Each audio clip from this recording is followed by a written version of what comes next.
दास में अंकित तुका मोकलित लाज कोना उपवास पारणे राखिला दारवंटा तेला भोगवटा आम्हाला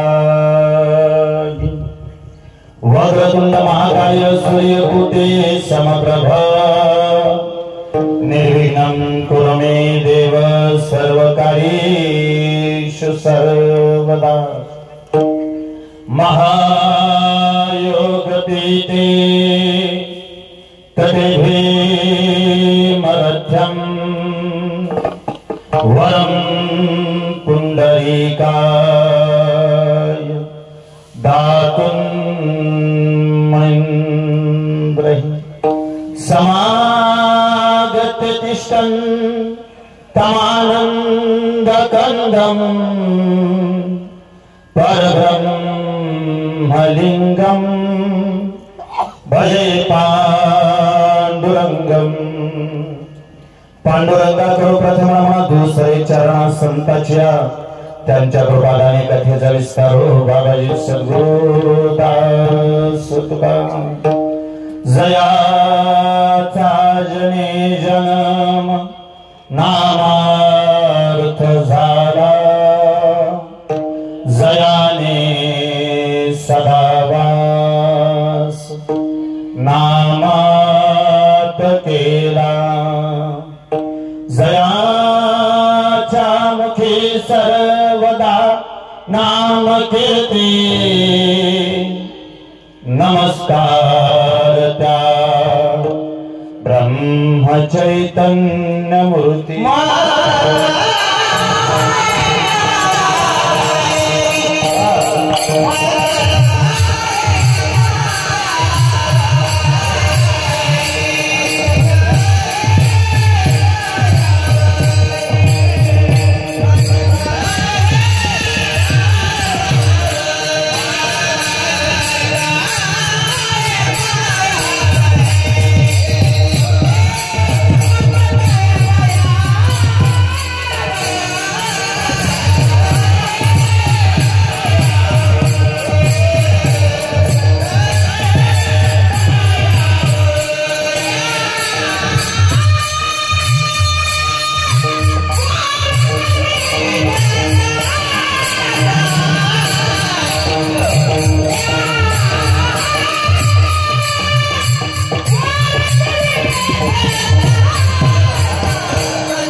पंढरीच्या देवराया दंडवत तुझे पाया माझ्या वडिलांची मिरासिगा देवा तुझी चरण सेवा पांडुरंगा उपवास पारणे राखला दारवंटा केला भोगवटा वटा आम्हाला प्रस्तुत प्राप्त प्रसंगी कीर्तनरूपी सेवेसाठी निवडलेला अभंग गायलेला अभंग उच्चारलेला अभंग अखंड महाराष्ट्राचा विचार करता अखंड विश्वाचा विचार करता या विश्वातील अधिकार संपन्न संत मी बऱ्याचदा सांगतो संत म्हटलं की त्याच्यापुढे विशेषत्व आणि अधिकार संपन्न हा शब्द जोडावाच लागत नाही।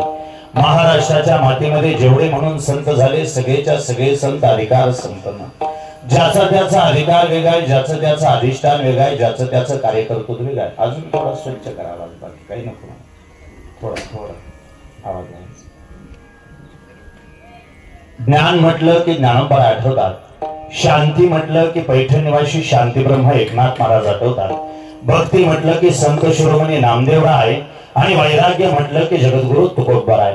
त्यातला वैराग्याचा मूर्तिमंत पुतळा असणारे जगद्गुरु तुकोबाराय आज त्या विटेवरच्या मालकाच्या समोर उभा राहतात आणि त्या विटेवरच्या मालकाला आमच्या बाप जाद्यांनी काय कमवलं, आमच्या बाप जाद्यांनी कसं कमवलं आणि आम्ही त्याचे दास कसे झालो, आम्ही त्याचे पाईक कसे झालो, आम्ही त्याचे वारस कसे झालो, याच 3 चरणामध्ये तंतोतंत वर्णन करतात.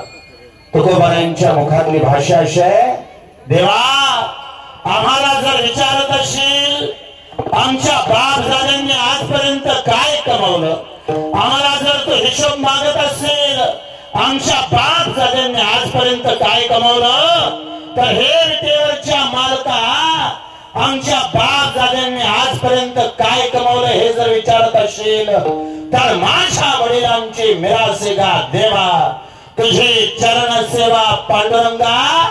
आज भरतराव असतील, लक्ष्मणराव असतील, या परिवारातले सगळे पोर असतील, त्या विटेवरच्या मालकाला सांगत असतील, देवा आमच्या आयुष्यामध्ये आमच्या वाड वडिलांनी नेमकं कमवलं काय हे जर तुला विचारावंसं वाटत असेल तर पांडुरंग आमच्या बाप दाद्यांनी आजपर्यंत तुझे चरण सेवा केली. कसं ते चरण सेवा कशी, किरणदादा पांडुरंगाची चरण सेवा करण्यासाठी गळ्यात माळ असावीच असं काही नाही. वारकऱ्यांना नाराज होऊ नका, मी नसावे असं बी म्हणतो नाही. परत तुम्ही म्हणसाल का आपल्या बाजूने उभा राहिला नसावी म्हणतो, मी स्वच्छ बोलतो. त्याचे गळा माळ असो नसू दे, एखाद्याच्या गळ्यात माळ नसली तरी, पण जर तो गरजवंताची गरज पूर्ण करत असेल, तहानलेल्याला 1 घोट पाणी देत असेल, भुकेल्याला 1 घास अन्न देत असेल, अडचणीत असणाऱ्याला अडचणीतनं बाहेर काढत असेल, कुणाचंही यश बघून त्याचं मन जळत नसेल, कुणाचंही चांगलं झालं तरी त्याच्या पोटात दुखत नसेल, समजायचं तो चरण सेवाच करतोय. चरण सेवा म्हणजे तरी नेमकं काय? लय सोपं विचारतो मी तुम्हाला पाटील साहेब, तुम्ही पुढे बसलाय. एखाद्या शिक्षकाच्या परिभाषेत चरण सेवा म्हणजे नेमकी काय?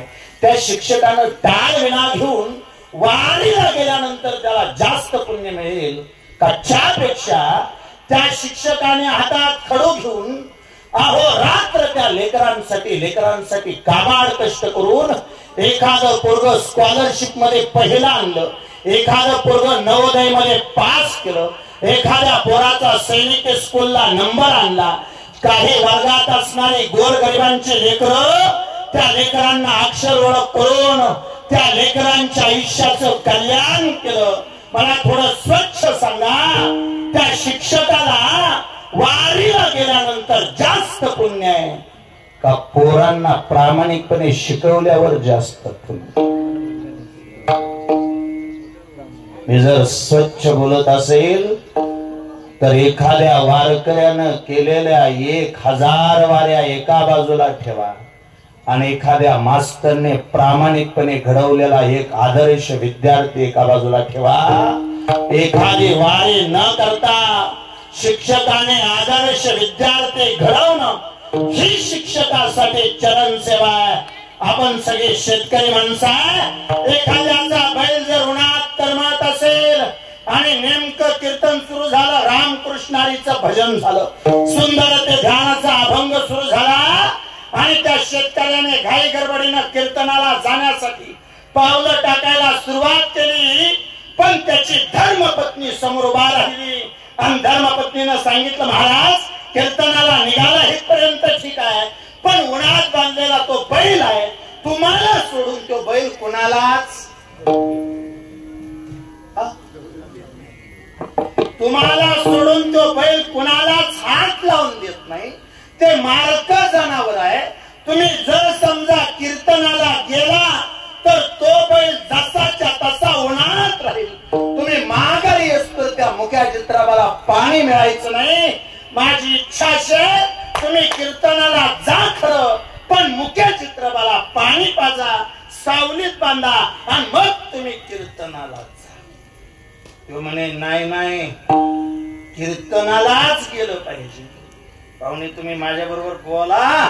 पुढे बसलाय तुम्ही, मला खरं सांगा, शेतकऱ्यानं मुखचित्रात सावलीला बांधल्यानंतर त्याला जास्त पुण्य आहे का कीर्तनात येऊन बसल्यानंतर जास्त? म्हणजे आता एखादं उठून जाऊ नका ध्यानात आलं उन्हात पहिला बसलाय असा आलाय तर बसा आता तुम्ही, आता काय हरकत नाही. पण मला चरणसेवा या शब्दाचा अर्थ सांगायचा आहे. शांत आहे का? विटेवरच्या मालकाची चरणसेवा म्हणजे काय पाटील? काही नाही, एका वाक्यात आहे का, भगवंताने माझ्यावरती दिलेली जबाबदारी मी प्रामाणिकपणे पार पाडणं याचं नाव चरणसेवा. दुसरं काही नाही. काही असू द्या, त्या विटेवरच्या मालकानं जी जबाबदारी तुम्हाला दिली, त्या विटेवरच्या मालकानं तुम्हाला शेतकरी केला असेल तर तुम्ही शेती प्रामाणिक करणं विटेवरच्या मालकाची चरणसेवा आहे. तुम्ही नोकरदार असाल तर तुम्ही नोकरीशी प्रामाणिक राहणं ही त्या विटेवरच्या मालकाची चरणसेवा आहे. तुम्ही व्यवसाय करत असाल तर स्वतःच्या व्यवसायाशी प्रामाणिक राहून त्या व्यवसायामध्ये लबाडी न करता ग्राहकाला संतुष्ट करणं हे तुमची चरणसेवा आहे. वारकरी म्हणून आयुष्य जगत असताना आपलं आयुष्य त्या वारकरी संप्रदायासाठी समर्पित करणं ही पंढरीश पांडुरंग परमात्म्याची चरणसेवा आहे. आज हा समस्त करे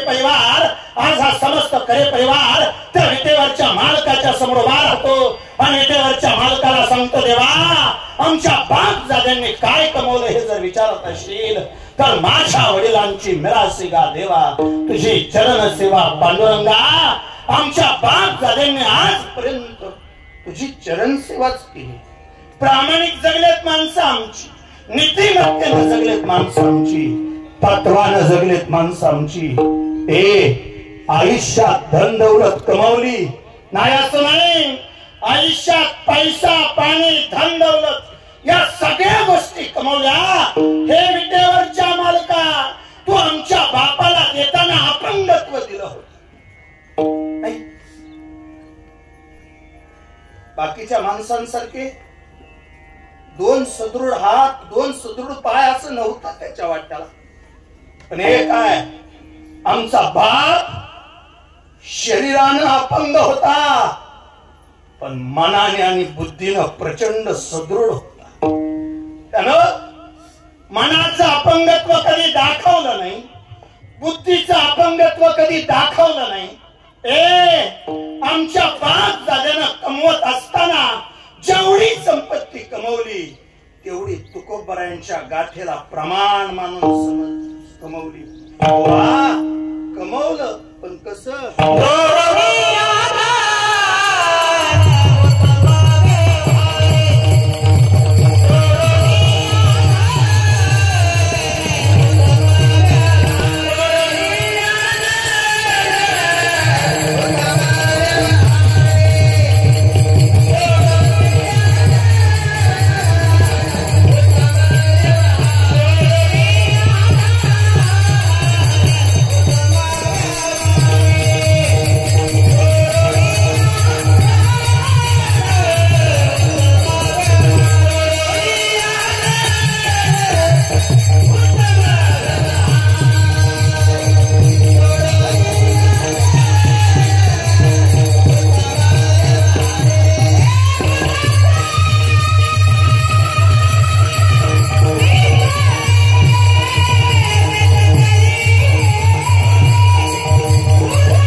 धन उत्तम व्यवहारे उदास विचारे वेच करी उत्तमची गती तो एक पावील उत्तम भोगील जीव खाणी देवा.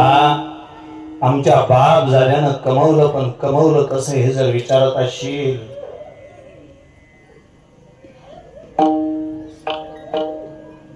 तर उपवास पारणे राखला दारवंटा केला भोगवटा आम्हाला गे.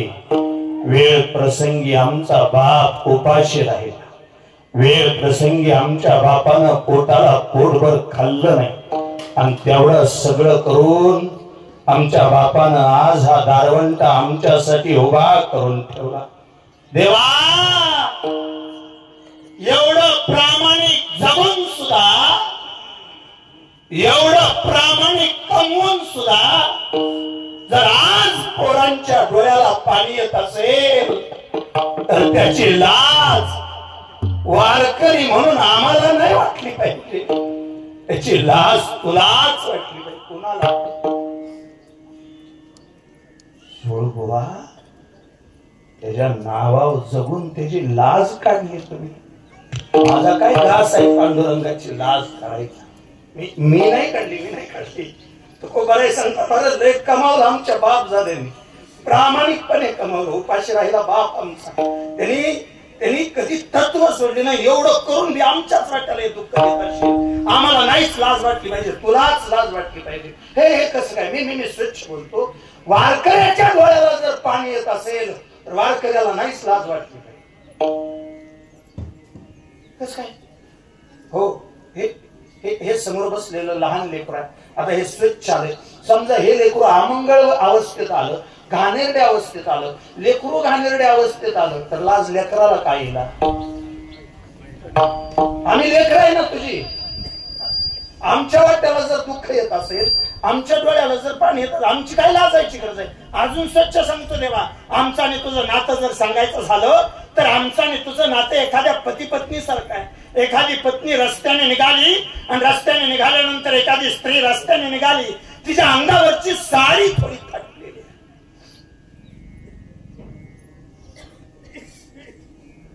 बहुतेक अंगावरची साडी फाटलेल्या याचा अर्थ ती दारुड्याची बायको असू शकते. असं कशावरून बोलता बुवा? तुम्ही कुठं जा, कुठं जा, माझा अनुभव असा आहे, दारुड्याची बायको प्रचंड प्रपंचिक असते. अहो, 4 रुपये कमवून आणते, त्या पिठाच्या डब्यात 2 रुपये ठेवते, लेकरा बाळांसाठी ते जगण्याचा प्रयत्न करते. ते दारुडा तिला हाणून मारून ते 2 रुपये नेण्याचा प्रयत्न करतो.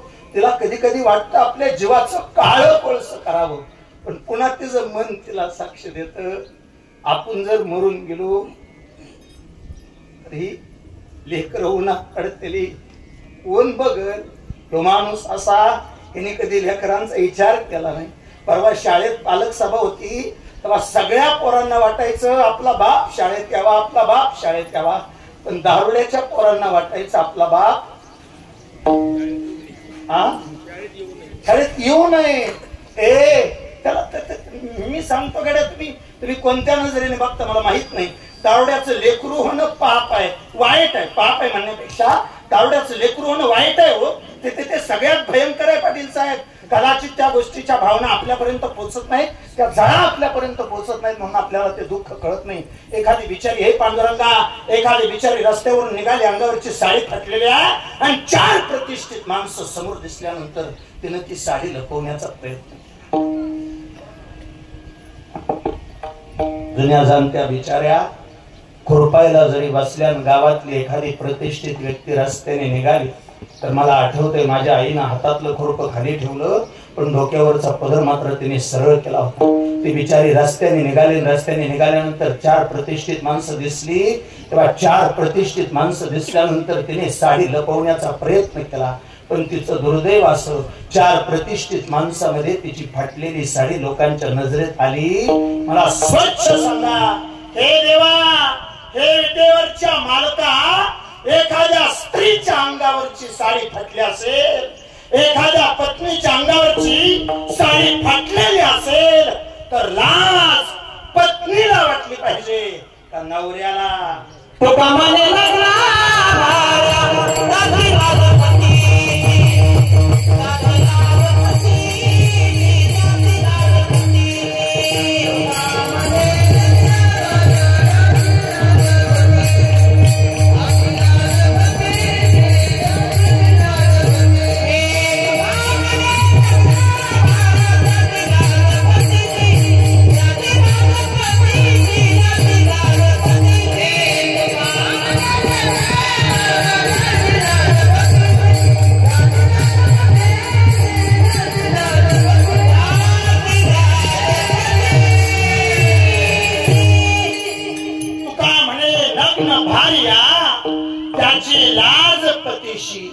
हे पांडुरंगा, तुझं आणि आमचं नातं काय हे जर विचारत असशील,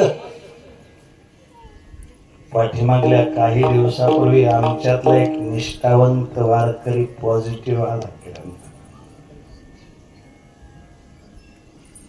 बिचार साध दवाखान्यात जाताना सुद्धा नामदेव बाप्पाची भजनी मालिका घेऊन दवाखान्यात पॉझिटिव्ह आलं आणि दवाखान्यात भरती. पॉझिटिव्ह वाला आजारच भयंकर होता. तिकडे लय मागे न्यायचं नाही, मला ती उकरून बी काढायची. पण पॉझिटिव्ह आल्यानंतर त्याला कळलंच नाही आपला आजार किती भयंकर आहे. आपलं दवाखान्यात दररोजच्या नित्य नियमाप्रमाणे सकाळी लवकर आंघोळ करायचं, असं गंध काळी करायचं आणि नामदेव बाप्पाची भजनी मालिका वाचत बसायचं. आणि एक दिवशी का कुणास डॉक्टर जवळ आले आणि डॉक्टरांनी सांगितलं, बाबा स्कोर वाढलाय तुमचा. बाबा या आजारातून तर तुम्हाला जगायचं असेल तर त्याच्यावरती एकच उपाय.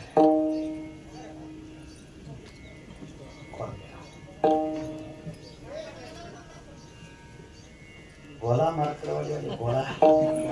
आज अख्खा भारत तुम्हाला ऐकतो. तुम्ही बोला. तुम्ही नाही, तुम्ही तर परवा दिवशी आमच्या टीव्हीतच दिसला मला. मी म्हणा मार्करवाडीची माणसं आपल्या टीव्हीत कशी काय. एक काळ होता माणसं म्हणायची अकलूज जवळची मार्करवाडी. तसं नाही, आता चालूला सांगावं लागतं मार्करवाडी कसला अकलूज विठ्ठल.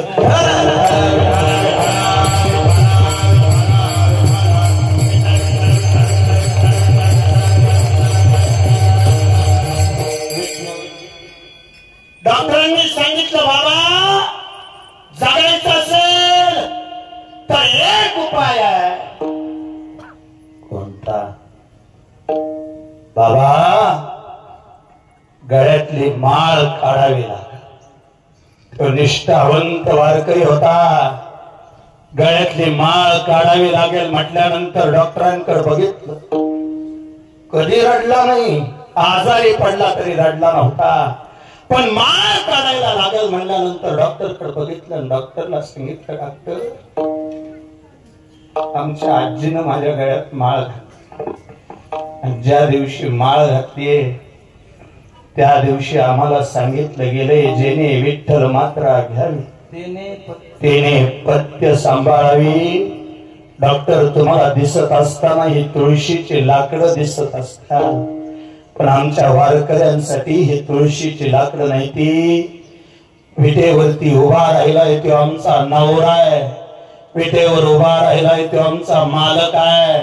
त्या विटेवरच्या मालकाच्या नावानं गळ्यात घातलेलं हे मंगळसूत्र आहे. कपाळाला लावलेला बुक्का हे त्याच्या नावानं लिहिलेलं सौभाग्याचं लेणं आहे. डॉक्टर माळ काढून जगण्यापेक्षा हात लावायचा नाही माळाला. हायाशी माळ ठेवून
गरुड भाऊ चलन न सोडी सर्वथा आन तुझी पंढरीनाथा देवा आमचं तुझ्याशी नातं काय पतिव्रते जैसा भ्रतार प्रमाण आम्हा नारायण तैसा परी एवढं करून सुद्धा हे नातं जपून सुद्धा आमच्या सारख्याच्या डोळ्याला जर पाणी येत असेल तर देवा त्याची लाज तुलाच वाटली पाहिजे वंश परंपरा दासवी अंकित तुका मोकलीत लाज कोणा पर सहजासहजी नाही मिळाले त्याच्यासाठी उपवास पाळणे राखला दारवंटा केला भोगवटा आम्हाला गे ह्याच्यासाठी आमच्या बाप झाल्यानं उपाशी राहून हे वैभव उभा केले आमच्यासाठी हा भोगवटा उभा करून ठेवलाय आणि काय कमवले हे जर विचारत असशील तर या शेतीवाडी जमीन जमल्यापेक्षा माझ्या वडिलांची मिरासिगा देवा तुझी चरण सेवा पांडुरंगा काहीसा या अर्थाचा 3 चरणाचा काय कमवलं हे सांगणारा कसं कमवलं हे सांगणारा आणि आम्ही त्याचे दास कसं झालो याचं वर्णन करणारा अतिशय गोड अतिशय समर्पक आजच्या सेवेला साजेसा असणारा अभंग ठरला कारण या परिवाराचं अस्तित्व या परिवाराचं मांगल्य या परिवाराचं पावित्र्य या परिवाराचा सन्मान या परिवाराचा स्वाभिमान या परिवाराचा अभिमान या परिवाराचा आधारबळ या परिवाराचं आधाराचं तत्व या परिवाराचा श्वास या परिवाराचा विश्वास या परिवाराचा बाप या परिवाराचे वडील कोणताही विषय कैलासवाशी म्हणा वैकुंठवाशी म्हणा अथवा स्वर्गवाशी म्हणा थोडं मुळापासून सांगतो तुम्ही सगळे ताट बसून एखादं नाव नजर चुकीनं माझ्याकडून चुकीचं येऊ शकतं राहू शकतं माझी अशी इच्छा तुम्ही मला दुरुस्त करून द्या भरत बुवा तुम्ही पुढे बसताय तुम्हीच थोडं दुरुस्त करून द्या कदाचित चुकू शकतं माझ्याकडून मी जर बरोबर बोलत असेल तर आदरणीय दिनकरराव करे पाटलांचा हा परिवार मुलांची नावं ज्यांचं पुण्य स्मरण आहे ते आदरणीय आप्पाजी करे त्यांच्यानंतर कैलासवाशी भगवानराव करे त्यांच्यानंतर शिवाजीराव करे त्यांच्यानंतर गोरखराव करे त्यांच्यानंतर कुंडलिक करे ह्या सगळ्या भावंडांना 2 बहिणी आहेत त्यातल्या एका बहिणीचं नाव सुंदराबाई आहे दुसऱ्या बहिणीचं नाव देवईबाई त्यात आज ज्यांचं वर्ष श्राद्ध आहे त्या अण्णांच्या बाबतीत जर विचार केला तर अण्णांना 2 मुलं थोरल्या मुलाचं नाव लक्ष्मणराव आहे धाकट्या मुलाचं नाव भरत 3 मुली एका मुलीचं नाव सुरेखा दुसरीचं रेखा तिसरीचं लता पत्नीचं नाव शालन 2 सुना पैकी थोरलीचं नाव नंदा धाकटीचं नाव मनीषा एवढी माणसं माझ्यापर्यंत त्यांनी दिलेल्या कागदावरती लिहिलेली होती ऐका विशाल बुवा एखाद्या मराठी चित्रपटाला शोधेल बाळूबुवा ह्याच्यापेक्षा संघर्षमय आयुष्य आदरणीय अण्णांनी जगले जुना काळ विचारात घेतला हे वडील पाहुणे होते असं मी भूतकाळात गेलो की आपोआप वातावरण गंभीर होते मी हे राबत आहे मला तो ह्यांनी जो भूतकाळ सांगितला तो भूतकाळ आठवल्यानंतर माझ्या सुद्धा काळजाला असा पिळवता पडला सोपं नव्हतं आज आपण सगळे आल्यावर आपल्याला ही शेतीवाडी जमीन जमला दिसणार आपल्याला दिसणार 72 एकर जमीन कमवली हे सगळं आपण एकरात मोजणारी माणसं आहे पण मला स्वच्छ सांगू द्या गड्या एखादा बदक जेव्हा पाण्यावरती पोहतो तेव्हा त्या बदकाचं चित्र सगळ्यांना सुंदर वाटत असतं पण त्या बदकाची पाण्याखाली चाललेली पायाची धडपड बहुतेक कोणाच्या लक्षात येत नाही एखादं मंदिर बघितलं की माणसं त्या मूर्तीचं दर्शन घेतात कळसाचं कौतुक करतात पण ते मंदिर उभा करण्यासाठी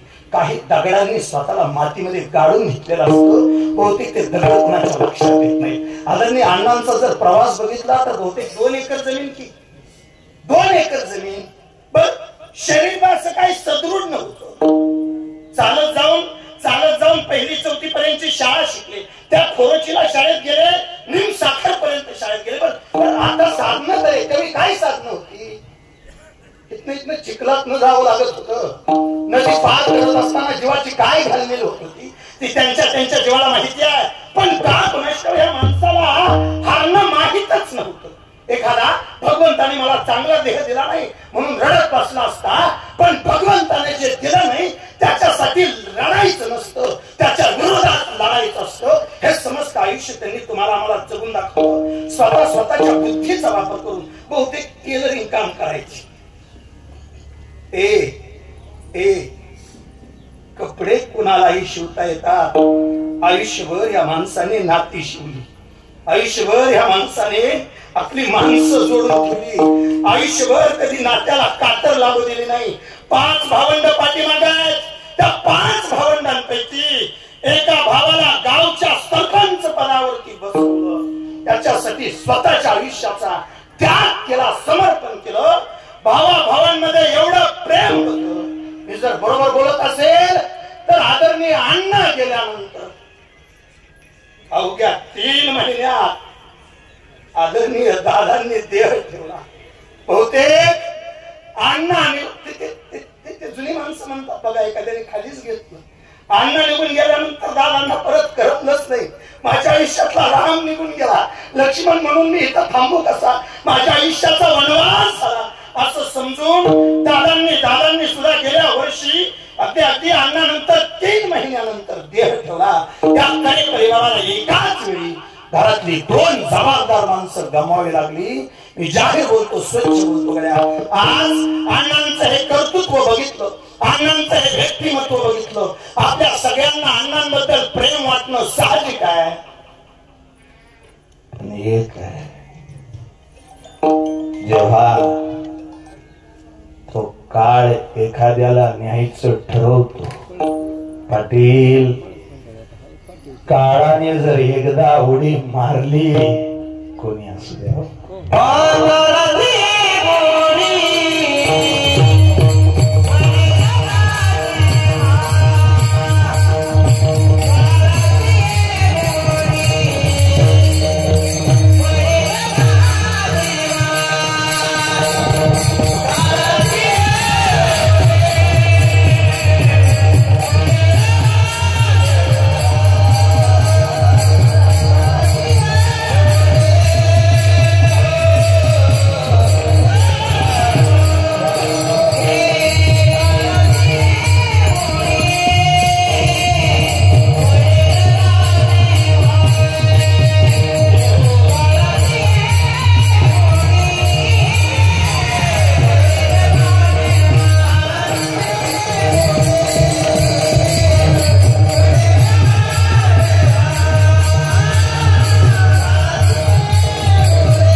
खोलीतला दिवा 5व्या दिवशी विझूनच दिला जात नाही.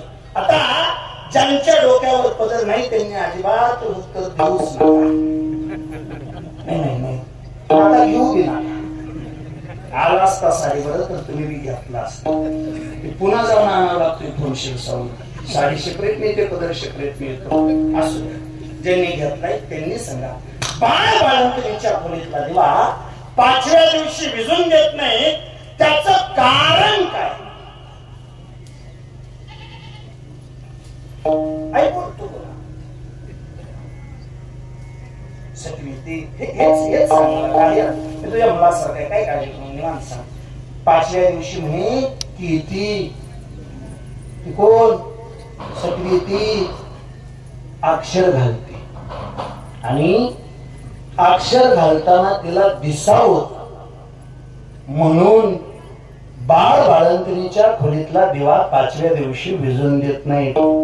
किरण दादा, सटवीनं 5व्या दिवशी जी अक्षर घातली त्या अक्षराला शास्त्रामध्ये तुम्ही कर्मरेखा म्हणता, त्यालाच तुम्ही प्रारब्ध म्हणता. तुमचं प्रारब्ध ठरवतं अन्न मान धन हे तो प्रारब्धा अधीन. 5व्याच दिवशी ठरलं तुम्ही आयुष्यात किती यशस्वी होणार. 5व्या दिवशी ठरलं तुमचं नशीब तुम्हाला कुठपर्यंत घेऊन जाणार. 5व्या दिवशी ठरलं आयुष्यात यश मिळणार की पराभव. 5व्या दिवशी ठरलं आयुष्यभर तुम्ही नाव कमवून मोठं होणार का बदनामी होऊन मोठं होणार. आयुष्याच्या शेवटच्या क्षणाची नोंद ही 5व्या दिवशी झाली. नवे 5व्याच दिवशी ठरलं तुम्ही आयुष्यातला शेवटचा श्वास कधी घेणार. जन्मा आले बाळ त्याची वाट पाहे काळ, घडी घडी काळ वाट याची पाहे. अजून किती आहे अवकाश, मरण नावाची गोष्ट 5व्या दिवसापासून सदैव तुमच्या सोबत फिरली. माणूस म्हणतो आमक्या तमक्याला मरण आलं, मरण बिरण येत नसते. मग माणसाला चालून मरणापर्यंत जावं लागतं. ज्या ठिकाणी ठरलं तिथं पोहोचावं लागतंय, ज्या वेळेत ठरलं तिथं पोहोचावं लागतंय. ज्या दिवशी ज्या वाराला ज्या घटनेला ठरलं तिथपर्यंत माणसाला स्वतः जाऊन पोहोचावं लागतंय. बोलणं आधांतरी वाटत असेल तर आठवा, एका पोरानं नवीन 2 व्हीलर गाडी घेतली, बाईक घेतली नवीन 2 चाकी, आणि 2 चाकी गाडी घेतल्यानंतर नवीन गाडी घेतली की कोणीच हळू चालवत नाही. बहुतेक कुणाला बी नवीन गाडी द्यावी आणि त्याला ह्या मार्गे पळस मंडळावून बरं दादाच्या घरी आला, मग त्याला कळत गाडी कशी चालवायची. नवीन गाडी घेतला उगं पळावतोय माणूस. उलट माझी तर स्वच्छ इच्छा असे नवीन गाडी लेकराला घेऊन द्या. जाणीवपूर्वक सांगतो, त्या गणेश दादा तुमच्या युट्यूब चॅनलच्या माध्यमातून सांगतो, पोराला नवीन गाडी घेऊन दिली ना 2 व्हीलर, पहिलं का एक करायचं. त्या 2 व्हीलरला 2 स्पीडोमीटर असतात बघा, पुढं 2 गोल गोल असते ती पुढं. त्यात दिसतंय वेग किती चाललाय ते, त्यात दिसतंय ना वेग किती चाललाय ते, त्यात दिसतंय पेट्रोल किती राहिले ते. माझं स्वच्छ मत आहे, नवी गाडी घेऊन दिली की पहिल्यांदा दोघांचे 2 फोटो काढायचे, तुमच्या नवरा बायकोचे 2 फोटो काढायचे. एका गोलात वडिलांचा फोटो लावायचा, एका गोलात आईचा फोटो लावायचा आणि तिथंच लिहून ठेवायचं, हे दोघं तुझी मनापासून घरी वाट बघताय.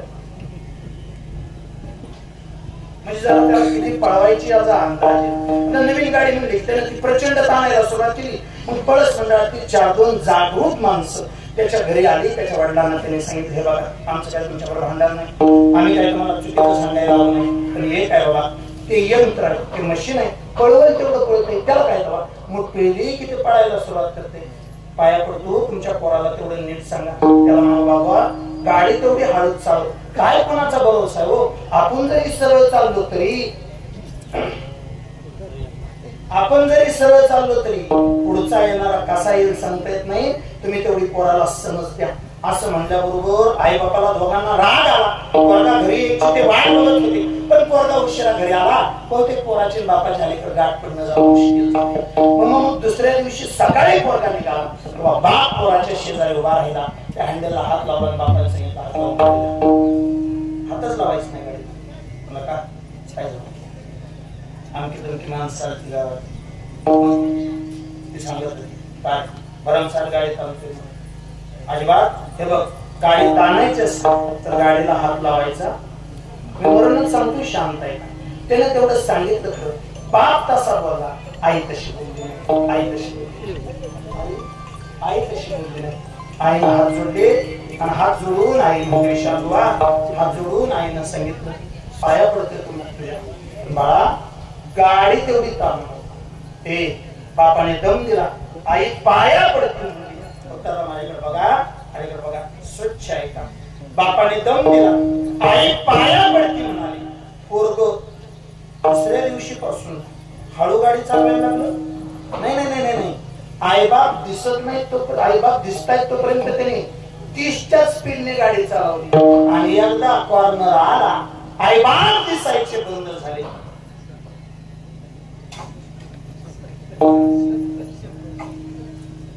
तुम्ही त्याला दोषच देऊ नका मी सांगतो तुम्हाला स्वच्छ आहे का पोराचा काळी मात्र गुन्हा नाही कारण आहे काय ज्या ट्रकला त्याचा अपघात ठरलाय तो ट्रक जागेवरून निघालाय आणि काही करून ज्या वेळेत ठरले त्या वेळेत त्याला त्या जागेवरती पोहोचायचंय म्हणजे पोहोचायचंच किती काय झालं तुम्ही किती वाजवाज झाला तुम्ही पाया पडला तरी ज्या वेळेला ठरलं त्या वेळेपर्यंत पोरगा गाडी घेऊन त्या जागेपर्यंत पोहोचणार म्हणजे पोहोचणारच हे आधार वाटत असेल तर गरुड पुराण काढा आणि गरुड पुराणातली गरुडाच्या आईची कथा तेवढी वाचून घ्या तो यमदूत हसला म्हणून गरुडाला वाईट वाटलं त्याने आईला पाठीवर बसवलं आणि हिमालयाच्या गर्द झाडीत असणाऱ्या एका गुहेत आईला नेऊन ठेवलं आणि जिथं नेऊन ठेवलं तिथंच गरुडाच्या आईचा मृत्यू ठरला होता जाणीवपूर्वक ऐकायला मरणाला किती भयंकर म्हणला तरी मरण प्रचंड प्रामाणिक आहे त्याने तुम्हाला मला मारलं यात काय नवल आहे अण्णांसारखी माणसं घेऊन गेला यात काय नवल आहे दादांसारखी माणसं घेऊन गेला यात काय नवल आहे गेले दिगंबर ईश्वर विभूती या जगातून भली भली माणसं निघून गेली राम निघून गेला कृष्ण निघून गेला हे राम कृष्ण निघून गेला यात काय नवल आहे शास्त्राने 7 जणांना चिरंजीव पद बहाल केलं होतं बाळकृष्ण बुवा 7 जणांची नावं सांगायची झाली तर अश्वत्थामा चिरंजीव आहे बळीराजा चिरंजीव आहे विभीषण चिरंजीव आहे तो कृपाचार्य चिरंजीव आहे महर्षी व्यास चिरंजीव आहे परशुराम चिरंजीव आहे आणि गाव ज्याची मंदिर आहे तो मारुतीराया चिरंजीव आहे फक्त मला सांगा या 7 जणांपैकी देहरूपानं कोण शिल्लक राहिलं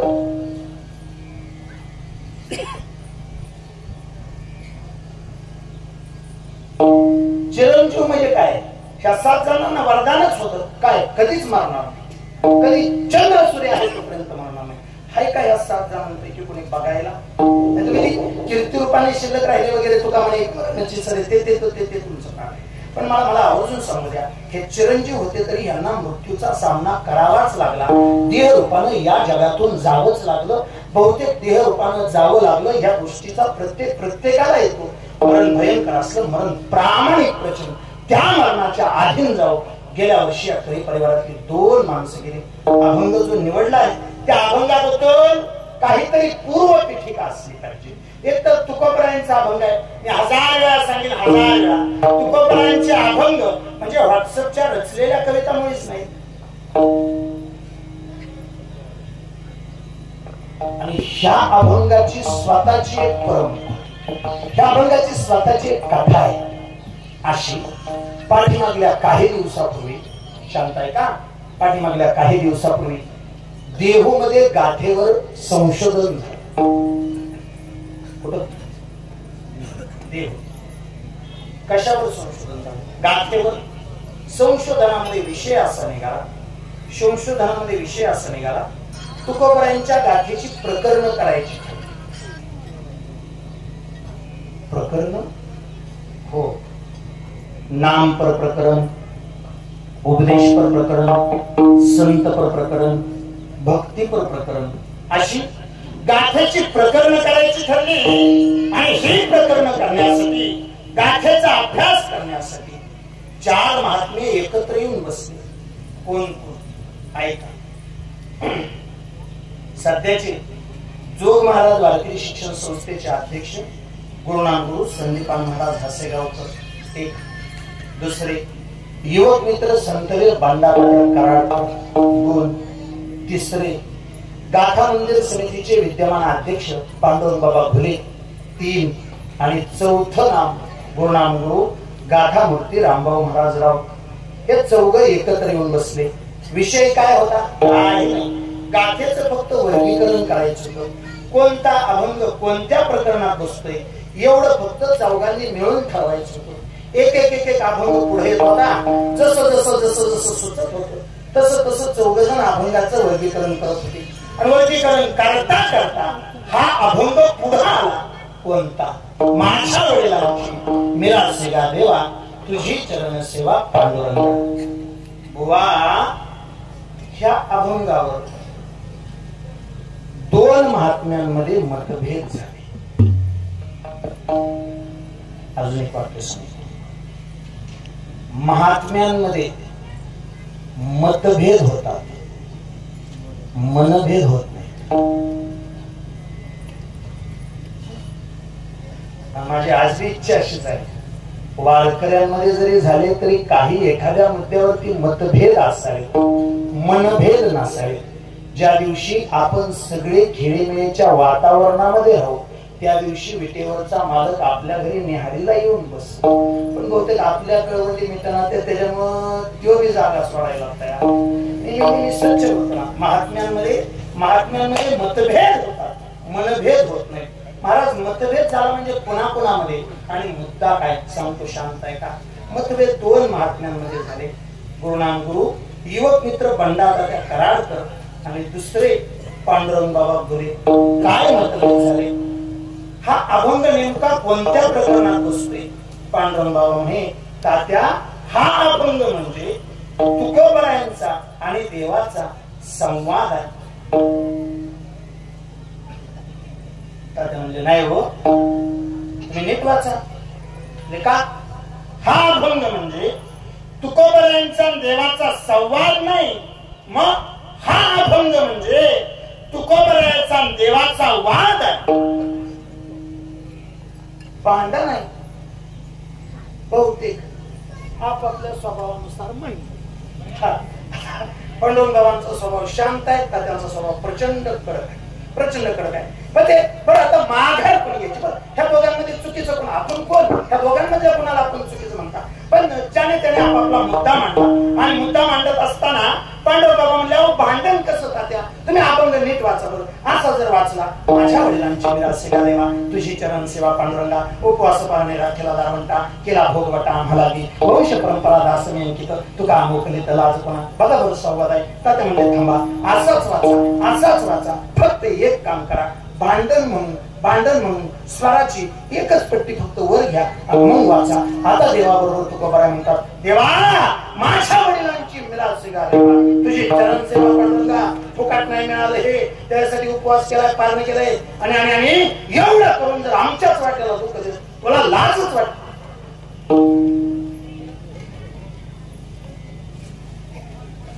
संवाद म्हणलं तरी बरोबर वाटायचं, वाद म्हणलं तरी बरोबर वाटायचं. पण एक आहे, दोन महात्म्यांमधल्या चर्चेत गुरुनामगुरु पांडुरंग बाबा घुले यांनी तात्यांना सोपा प्रश्न विचारला आणि उत्तर फक्त तात्यांनी द्यावं अशी माझी इच्छा नाही. तुम्ही सगळे कीर्तनात बसलेले पाठीमागे उभा आहेत तिथपर्यंत कोणीतरी उत्तर द्या. पांडुरंग बाबांनी तात्यांना प्रश्न विचारला होता, तात्या सांगा फक्त भांडणाचं मूळ नेमकं कशात?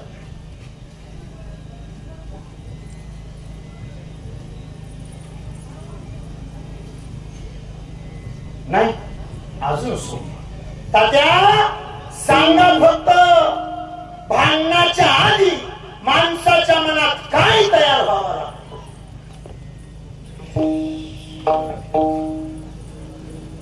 हे सांगा. स्वभावाच्या आत आपल्याला संपवायचं.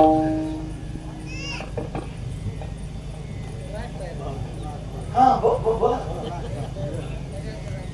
कुठं जा पाटील, हे मान्य करावं लागेल.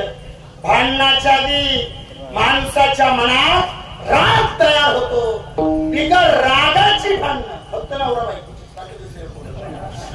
ती बिगर रागाची होते. त्याला काय म्हणजे त्याला मापच नाही त्या भांडणाला. ती मोजताच येणार नाही. तर तुम्ही कधी बघा शेजाऱ्याबरोबर भांडायला तुम्ही उभा राहिला, आधी राग का आधी भांडा? माणूस म्हणते ती मला तसा बोला आणि मग मला त्याचा प्रचंड, मग नाही त्याला. जोपर्यंत राग नाही तोपर्यंत भांडण नाही, जोपर्यंत राग नाही तोपर्यंत वैर नाही. मी आणखी एक सोपं वाक्य बोलतो. एका चांगल्या व्यक्तिमत्वाच्या पुण्यस्मरणाच्या निमित्ताने मी उभा आहे, मी बोलतोय. माझी प्रामाणिक इच्छा आहे एवढं वाक्य शांत ऐका. ज्याने राग जिंकला त्याने जग जिंकला. राग जिंकता आला पाहिजे, राग जिंकता आला पाहिजे. तेवढंच जमणं आम्हाला. नाहीतर मग रागच नाही आला कशी कर म्हणते. जाळायलाच काय नसलं तर काडी सुद्धा इजून जाईल. काय म्हणला बुवा, खरं आहे का नाही गड्या? जाळायलाच जर काय नसलं काडी सुद्धा इजून जाते. थोरला धावून आल्यावर कोणी आग व्हायचं असं तर धाकट्याने थोडं चुकलं तर बहुतेक वैर मिटल. पण थोरला जर धावून आला धाकटा माळशिरस तालुक्यातला शक्य आहे का? शक्य आहे का बुवा? आमचं ठरलंय. उलट धाकट्याचं स्वप्न आहे. धाकटा बरेच दिवस झालं स्वप्न बघतोय. त्याने एका चांगल्या वकिलाशी मैत्री केली आणि वकिलाशी मैत्री करण्यापाठीमागचं कारण त्याचं एवढंच आहे. त्याची एवढीच इच्छा राहिली, त्याची एवढीच इच्छा राहिली एकदाच त्याला थोरल्याची मला पाठ आहे तुमचं. एकदाच फक्त त्याला थोरल्याची वर्ष श्राद्धाच्या कीर्तनाला आला म्हणजे प्रत्येक गोष्ट कीर्तनकाराकडून शिकावी अशी काही नाही. या दोन भावांकडे बघितल्यावर कळतं भावांमध्ये प्रेम कसं असावं, कसं जगावं लागतं. कधीतरी त्यांच्याकडून सुद्धा शिकून जात. सगळ्या तात्यांना प्रश्न आहे. तुम्ही इथपर्यंत आलाय. पांडुरंग बाबांनी प्रश्न विचारला, तात्या भांडणाचं मूळ कशात आहे? तात्यांनी सांगितलं सहज आहे, भांडणाचं मूळ क्रोधात आहे. पांडुरंग बाबा म्हणले मग जर क्रोध आल्याशिवाय भांडणं झाली नसतील, तुम्ही तर म्हणता तुकोबरायांची देवाची भांडणं झाली. सांगा तुकोबरायांना देवाचा राग आलाच कशाचा? काय म्हणून तुकोबराय देवाबरोबर भांडले? अहो त्या मंबाजीनं गोरातीच्या काट्यानं मारलं तरी तुकोबरायांना राग आला नाही. शिवबा कासाराच्या बायकोनं उकळणारं पाणी वाटलं तरी तुकोबरायांना राग आला नाही. गावाने गाढवावर बसून धिंड काढली, कोंडाला काळं फसलं तरी राग आला नाही. त्या रामेश्वर भटाने गाथा बुडवली तरी राग आला नाही. बरं गाथा बुडवली तरी राग नाही, गोरातीच्या काट्यानं मारलं तरी राग नाही, गाढवावर बसून धिंड काढली तरी राग नाही. आणि जगावर न रागवणारे तुकोबराय देवावर रागवतीलच. ऐका का, ह्या प्रश्नाचं उत्तर तात्यांनी दिलंच नाही. थेट तिथं तात्यांनी 2 तास कीर्तन करून दाखवलं आणि अख्ख्या कीर्तनात एवढंच सांगितलं, तुकोबरायांना राग नसा. तर ती ज्याची त्याची उंची आहे, ज्याचा त्याचा अभ्यास आहे.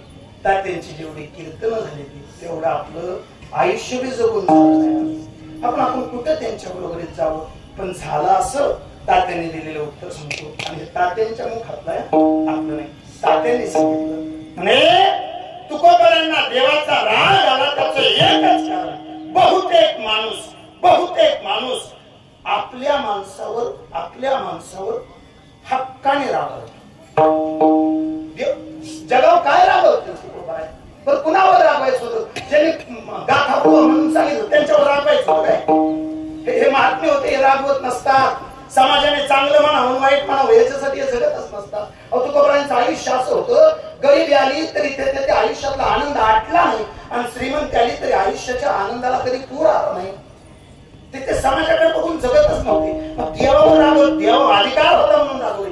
का रागवले? ऐका फक्त शांत. तुकोबरायांच्या आयुष्याची पहिली व्यथाशी गावामध्ये चालू असणारी कीर्तनाची परंपरा चालू ठेवण्यासाठी तुकोबराय कीर्तनाला उभा राहिले. पण अडचण अशी झाली, गावातल्या लोकांनी तुकोबरायांना कीर्तन करायला सांगितलं होतं. ऐका गावातल्या लोकांनी तुकोबरायांना कीर्तन करायला सांगितलं होतं.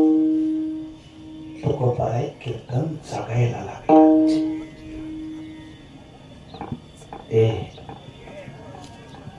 कीर्तन करणं खूप सोपं आहे, कीर्तन जगणं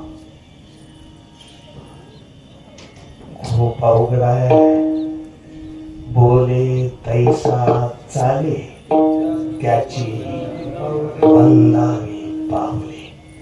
तुकोबराय कीर्तन करता करता कीर्तन जगायला लागले. आणि त्याच भावनेमुळे दुष्काळात, ज्या काळात सोनं 17 रुपये तोळा होतं, त्या काळात 65 लाख रुपयाची संपत्ती इंद्रायणीच्या डोहामध्ये नेऊन पुरवून सोडीला संसार माया तयावरी फार. हा संसार जर माझ्या परमार्थाला आडवा येतो तर जाळोनी संसार बैसलो अंगणी. ह्या उंचीपर्यंत पोहोचले. गावातल्या लोकांना प्रचंड मदत केली. वाटलं ह्या वर्षी पाऊस पडला नाही, पुढल्या वर्षी पडेल, पण अडचण अशी झाली सलग 3 वर्ष पाऊस पडला. 72च्या दुष्काळाला जशी परिस्थिती झाली. माझा जन्म 89चा.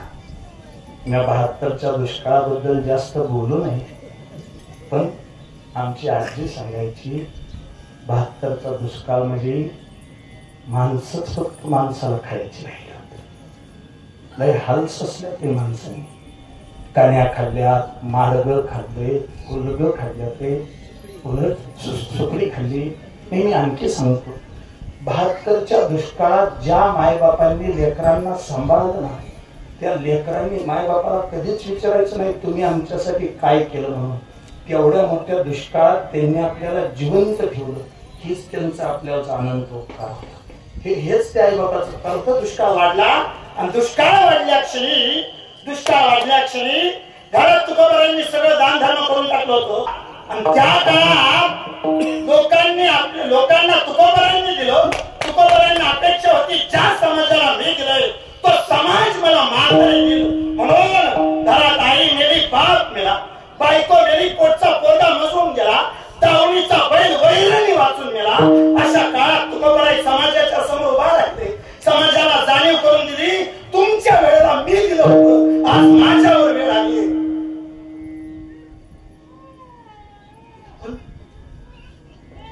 कोपला पाटील गावीचे लोक आता भीक कोण झाली, कुणी दिलं नाही. डोळ्याला पाणी आलं आणि ऐका, मी सगळ्यांनी ऐका, तुकोबारांच्या डोळ्याला पाणी आलं आणि पंढरपूरचा काळा देव हसत. चुकतंय तुकोबारांच्या डोळ्याला पाणी आल्यावर विठेवरचा देव हसेलच कशासाठी? तो हसत एवढ्यासाठी होता. 8 पिढ्या झालं भक्ती करतायत पण काही मागितलं नाही. 8 पिढ्या झालं भक्ती करतायत पण कसलीच गरज पडली नाही. आजपर्यंत होतं त्याच्यामुळे मागितलं नाही. आई मेली, बाप मेलाय, बायको मेली, पोटचा पोरगा मेलाय, दावणीचा बैल वैराणी वाचून मेलाय. असं जर झालं असेल तर ह्या काळात तुकारामाने पंढरपूरला यावं, मला काहीतरी मागावं. त्या तुकारामाने मागितलं की मी देऊन टाकेल. माझ्या भक्तीच्या कर्जातून मी मोकळा होईल. मला कर्जातून मोकळं होण्याची संधी मिळाली. याच्यासाठी विजेवरचा मालक हसत होता. आणि बहुतेक तुकोबाराई तातडीनं पंढरपूरला पोहोचले. डोळ्याला असणारं पाणी जसं तसं चंद्रभागेला स्नान झालं, भक्त पुंडलिकाचं दर्शन झालं. तुकोबाराई दर्शन बारीक उभा राहिले. जगाचा बाप वाट बघत होता. तुकारामाने यावं, काहीतरी मागावं. काय तुकोबाराईंना देवाचा राग आला. तुकोबाराई येता क्षणी जगाचा बाप तुकोबाराईंच्या तोंडाकडे बघत होता. मागण्याची आस पाहे मुखाकडे. तो जगाचा बाप तुकोबाराईंच्या चेहऱ्याकडे बघत होता. आता काहीतरी मागतील अशी त्याला अपेक्षा होती. शांत पावलांनी तुकोबाराई पुढाले. गरुड स्तंभाला कडाडून मिठी मारली. विटेवरच्या मालकाकडे बघितलं. त्या विटेवरच्या मालकाच्या पायाला कडाडून मिठी मारली. अश्रूचा अभिषेक पांडुरंगाच्या पावलावर घातला आणि मुखातून शब्द आला, सदा माझ्या डोळा जडो तुझी मूर्ती, रखुमाईच्या पती सोयरिया, गोड तुझे रूप, गोड तुझे नाम, दे माझं प्रेम सर्व काळ, विठू माऊली हाच देई, संचारुनी राही हृदया माझी, तुझ्या म्हणे काही न मागे अनेक तुझे पायी, सुख सर्व आहे देवा, दुसरं काही नको आहे असा फक्त माझ्या आता दृष्टी पुढे आईसाची.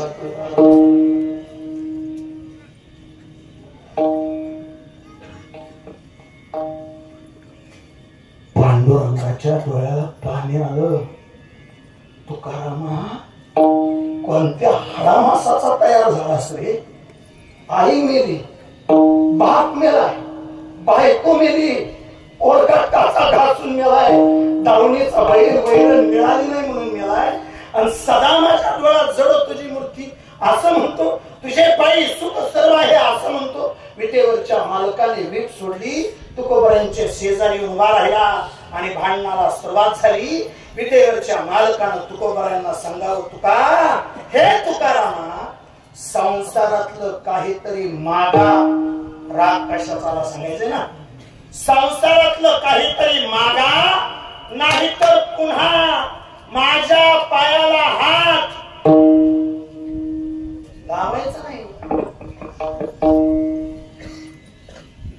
तुकोबराय म्हणले, काय म्हणला?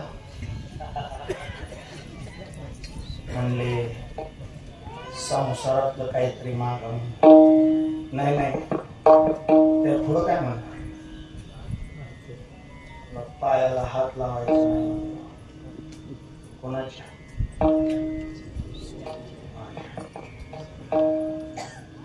पांडुरंगराव आला नाही तुम्ही, आम्ही आणलंय. आला नाही तुम्ही, आम्ही आणलंय. आणि याला रूपावळे करुणी करुणी कडे हरिदासी, तुमच्या पायाखालची वीट घेऊन आला कवार करेन.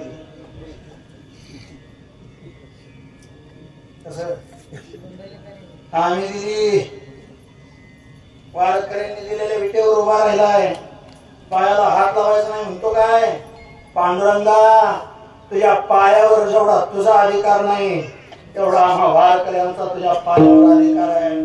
तुझ्या रूपावर जेवढा तुझा अधिकार नाही तेवढा आम्हा वारकऱ्यांचा तुझ्या रूपावर अधिकार आहे. तुझ्या मुकुटावर, डोक्यावरच्या मुकुटावर जेवढा तुझा अधिकार नाही तेवढा आम्हा वारकऱ्यांचा तुझ्या मुकुटावर अधिकार आहे. देवा, आणि जर तुझी वारीच केली नसती, कोण तुला पांडुरंग म्हणलं असतं? बांधवाच्या मसोबासारखं पडून राहावं लागलं असतं. आम्ही तुझी वारी केली म्हणून तुला किंमत आहे, आम्ही तुझं नामस्मरण घेतलं म्हणून तुला किंमत आहे. राग येईल तुला, पण सुरुवात तुला केली देवा. आणि तुझं भजन केलं म्हणून तुला किंमत आहे, आणि तुझी कीर्तन केली म्हणून तुला किंमत आहे. ए, आमच्यामुळेच तुला देव आमचे भावे तुझे देव पण हे का विसरून राहिलासी. अरे आम्ही तुला देव म्हणलो म्हणून तुला देव पण आहे. आणि पायाला हात लावायचा नाही असं जर म्हणत असशील तर ह्या अवतारात तुझ्या पायाला हात नाही लावला. तू नरसिंह होता, मी भक्त प्रल्हाद होतो, तुझ्या पायाचीच सेवा केली. तू राम झाला, मी उद्धव झालो, मी तुझ्या पायाचीच सेवा केली. मी अंगद झालो, तू राम झाला, मी अंगद झालो, तुझ्या पायाची सेवा केली. तू कृष्ण झाला, मी उद्धव झालो, तुझ्या पायाची सेवा केली. तू पांडुरंग म्हणून मिठीवरती उभा राहिला, मी नामदेवराय झालो, चौयुगाचा भक्त नाम्या उभा केला. त्या न्यायानं मी वाळवंटात येऊन उभा राहिलो. पण देवा, नामदेवराय होतो तेव्हा सुद्धा हेची देवा पै माग चरण सेवा अखंड. तुझे चरण सेवा सोडून उभ्या हयातीत काय मागितलं नाही. देवा, तुझ्या पायावर जेवढा तुझा अधिकार नाही तेवढा माझ्या बाप जाद्यांचा अधिकार आहे. त्याच्यासाठी माझे बाप जादे उपाशी राहिले. वेळ प्रसंगी पोटाला पोटभर खाल्लं नाही, पण त्यांनी तुझी चरण सेवा सोडली नाही. देवा, माझ्या बाप जाद्यांची विलासी एकच आहे.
माझ्या वडिलांची तुझी चरण सेवा पांडुरंगा. आज लक्ष्मणरावाला भरत दादा विचारलं, सांगा अण्णांनी तुमच्यासाठी काय कमवले, आमच्या बापाने आमच्यासाठी विटेवरच्या मालकाची चरण सेवा कमवून ठेवली आहे. कशी कमवली? उपाशी राहिला. ज्या मशीनवरती पाय चालायचे ते मशीन अजून सुद्धा आम्ही घरात देवाऱ्यासारखी पुजतोय. मशीन आमच्या जवळ आम्ही जपून ठेवली. आम्हाला जाण आहे त्याच्यासाठी उपवास पारणे राखीला दारवंता केला भोगवटा आम्हाला दे देवा. ज्या बापानं एवढं कष्ट घेतलंय, ज्या बापानं एवढा त्रास सहन केलाय, तो आमचा बाप आज मुक्तीसाठी मोक्ष प्राप्तीसाठी तुझ्या दारात उभा आहे. देवा तुझी चरण सेवा पिढ्यानपिढ्या करू, फक्त इच्छा एवढीच आहे, आमच्या बापाला मोक्ष मिळावा, मुक्ती मिळावी.